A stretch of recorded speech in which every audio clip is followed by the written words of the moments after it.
Hi guys, welcome back to my channel.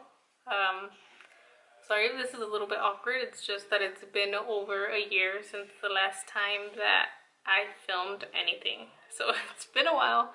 I haven't pulled out the camera in a long time. I actually had to go find it because I didn't even know where it was. Anyways, so today's video is going to be a little bit different just because I don't know if you can see my son there. Just because I normally do like makeup videos and stuff like that, but I thought that I should talk about common signs of autism. So as you can see right here, this is my son. He's 2 years old. He hasn't officially been diagnosed with autism because they cannot diagnose a child until they turn 3, but we know that he has it. His pediatrician also saw signs. The therapist also sees signs. We just can't make it official until he turns 3 or a couple months prior to him turning 3, because I guess they have a really long waiting list to get tested. So it's not official, but we know it is, if that makes sense. So I just wanted to make a video on like common signs of autism, because I know that when I was researching autism, you know, when we started having our doubts of him having autism, we couldn't find a lot of videos talking about like what signs and, you know, just the little things that as a parent you like see and I guess makes you realize that your child has autism. So with my son, he's our oldest, so our first child. We have 2 kids now, but he is the oldest. So when we had him and as he was growing, we didn't seem to realize what was common and what wasn't common, just because he was our first kid.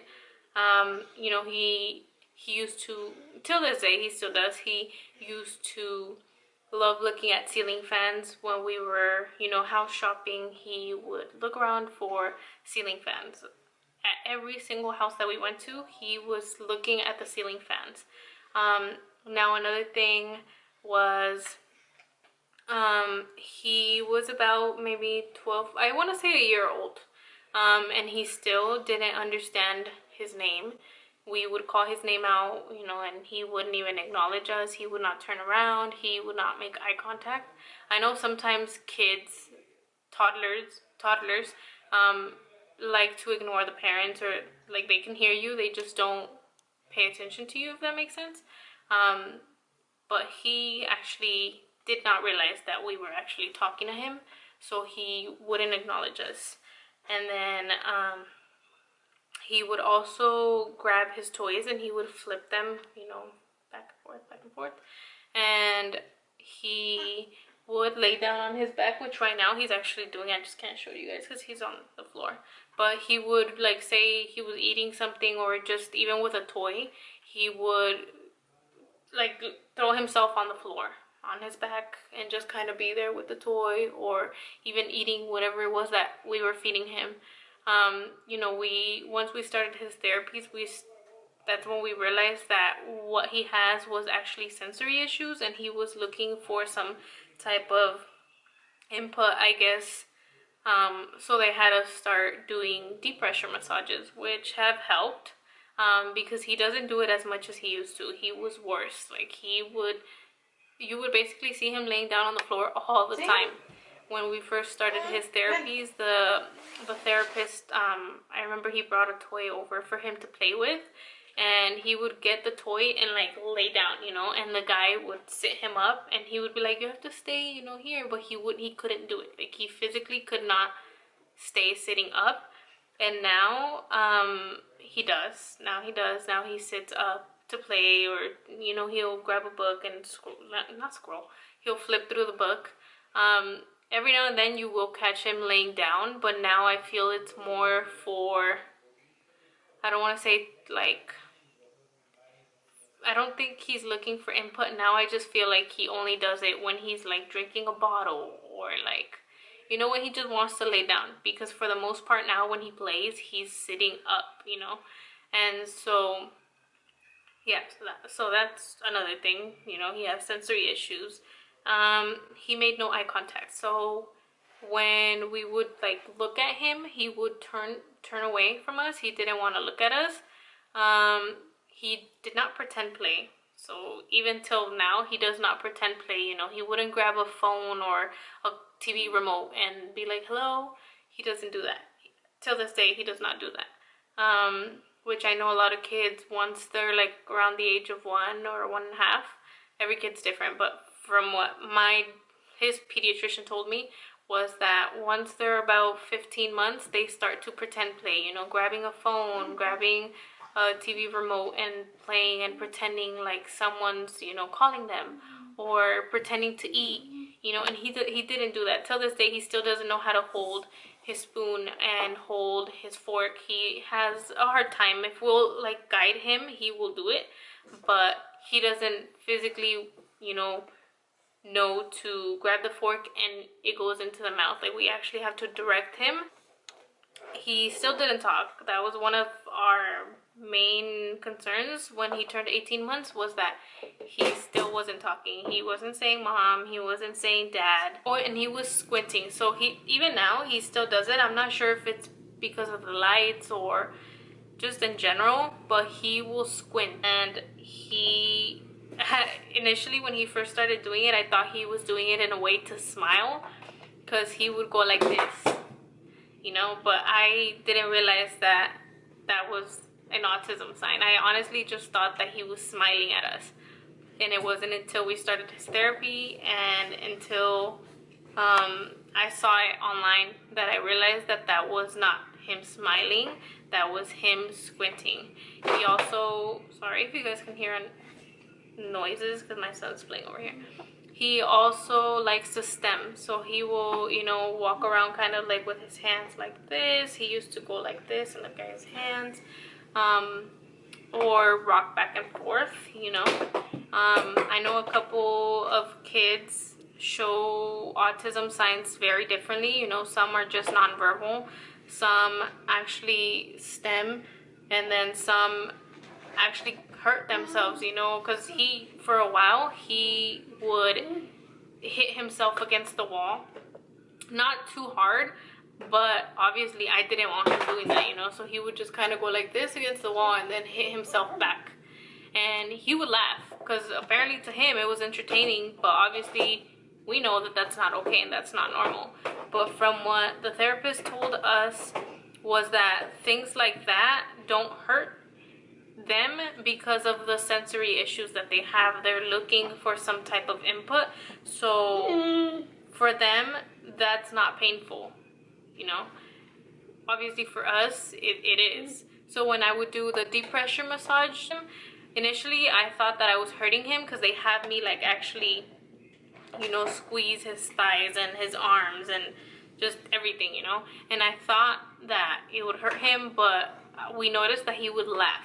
Like, he would laugh and smile. That's when the therapist told us that that wasn't painful to him. It actually made him feel good, you know, like it was good to him.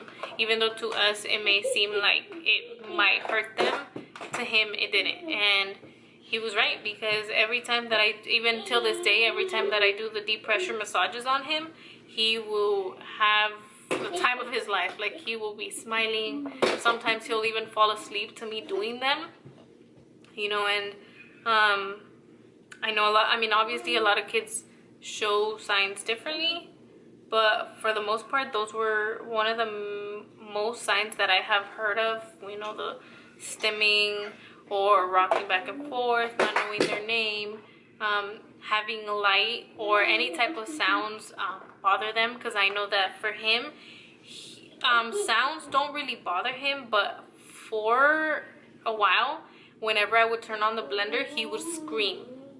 He doesn't do that anymore, because I guess like now he knows that I'm like cooking or whatever, but now he knows and he does it. He actually wants to go and turn it on himself, but before he would like scream, you know. And obviously There's more signs, but the common ones are those. I do want to record him, and then, you know, whenever he's doing those things, because he still does some of those things, like the stimming, or like sometimes he'll lay down on his back. If you guys see him right now, he doesn't want, he's like playing around. You can see that he doesn't talk still. We're doing therapy for that.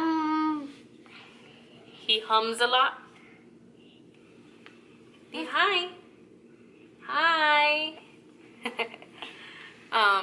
Yeah, he hums a lot. And he goes like this a lot too. That's another way of stimming. I know there's different ways of stimming, but he'll go like this a lot. And sometimes you'll see him walking around with his hands like this. We don't know exactly what type of autism he has yet. I'm thinking he probably has high functioning, because he's very smart. Like, he knows what he's doing, you know. He knows how to communicate with us whenever he wants something. It's just that he's clearly not vocal yet. We hope he will be. Obviously, you know, as a parent, you want the best for your kid, and you don't want your kid to not be verbal.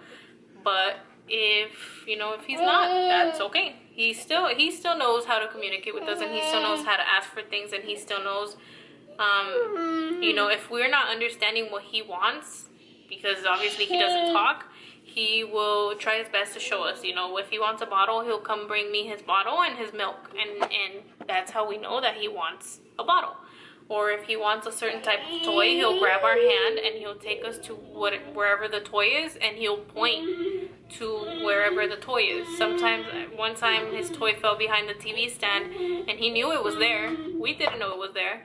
So he got my husband's hand and he pulled him towards the TV stand, and he went like this. He kind of pointed towards the TV stand. So that's when I told my husband, I think there's something back there that he wants. So my husband, you know, moved the TV stand, and he went and he got his toy. So clearly he knows how to communicate. He's just not verbal right now, but we're going to be working on, you know, things to try to help him out with that. But yeah, if I will try to record him. Can't guarantee I'll be able to get it on camera, just because he does so many different things every single day. But if you guys want to keep up with my channel, go ahead, like, comment, and subscribe. And I do have an Instagram where I post my babies literally almost every single day. So if you guys want to follow me, it's at Simply Lizeth. I will also leave it somewhere down here, or if not, in the comments, or in the little, what is it called, the little information box. I don't know what it's called. All right, so I will see you guys later, because this little one cannot stay still anymore. Please, bye. Bye. Bye. Please, bye. He has chocolate all over his face. He was just eating cookies. Bye. Please, bye.